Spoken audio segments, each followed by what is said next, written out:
എനിക്ക് പ്രായത്തിൽ എനിക്ക് പഠിച്ച് വേറെ ജോലിക്ക് പോവാ. ഇങ്ങനെ നിൽക്കണമെങ്കിൽ എനിക്ക് നല്ല വിഷമമുണ്ട്. ഞാനും ഇങ്ങനെ എന്റെ അച്ഛൻ വൈകാതെ ഇവിടെ മെഡിക്കൽ കോളേജിൽ കിടന്നപ്പോൾ 2 മാസം അടുപ്പിച്ചോളം ഞാനും ഇവനെ ഇവിടെ ഉണ്ടായിരുന്നു. അപ്പൊ നമ്മളിങ്ങനെ ക്യൂ നിന്ന് ഫുഡ് വാങ്ങിച്ചിട്ടുണ്ട്. 2 മാസത്തോളം അവിടെ കിടന്നിട്ടുള്ളപ്പോൾ ആ വിഷമവും കാര്യങ്ങളും നമുക്ക് അറിയാം. അത് വീഡിയോ ചെയ്ത് പൈസ ഉണ്ടാക്കി ഞാൻ രക്ഷപ്പെടാനല്ല.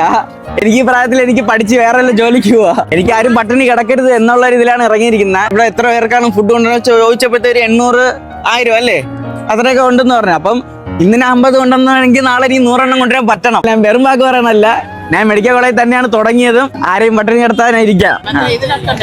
യൂട്യൂബിലുണ്ടോ? അപ്പൊ ഫുഡൊക്കെ കൊടുത്തു കഴിഞ്ഞായിരുന്നു, കണ്ടില്ലായിരുന്നു ക്യൂവും കാര്യങ്ങളൊക്കെ. നമ്മളിവിടെ 40 50 ഞാൻ പറഞ്ഞില്ലായിരുന്നു പണിക്ക് പോയിട്ട് വരുന്നതാ. അപ്പോൾ 40 50 ഫുഡ് എനിക്ക് ഇവിടെ എത്തിക്കാൻ പറ്റുന്നുള്ളൂ. പിന്നെ യൂട്യൂബിൽ ഇൻസ്റ്റാഗ്രാമിലൊക്കെ വീഡിയോ ഇടുന്നുണ്ട്. ഇതൊന്നും കിട്ടുന്നില്ല. ഈ കിട്ടിയാലും പ്രൊമോഷൻ എന്തെങ്കിലും കിട്ടിയാലും അതിൽ കൂടുതൽ നമുക്ക് വാങ്ങിച്ചു കൊടുക്കാൻ പറ്റും എന്നുള്ള ഇതുണ്ട്. ഇവിടെ 800 1000 എൻ്റെ അടുത്ത് മിനിമം പറഞ്ഞ 1000 മിനിമം 800 1000 ഫുഡായാലും ഇവിടെ വേണം എന്നാണ്. വേറെ അടുത്തല്ല, നമ്മുടെ RCC ക്യാൻസർ പേഷ്യൻസിന്റെ ആ ഒരു ഇവിടത്തേക്ക് 800 1000 ഫുഡ് വേണം എന്നൊക്കെ അവരടുത്ത് ഇങ്ങനെ നിൽക്കുന്ന കാണുമ്പോൾ സഹിക്കാൻ പറ്റുന്നില്ല. അത്രേ ഉള്ളൂ, വേറെ ഒന്നുമില്ല. ഇന്ന് കൊടുക്കാനായിട്ട് ഒരുപാട് പേർക്ക് ഫുഡ് കൊടുക്കാൻ പറ്റട്ടെ. ഓക്കെ ഗൈസ്, അടുത്ത വീഡിയോ കാണാം. ബൈ.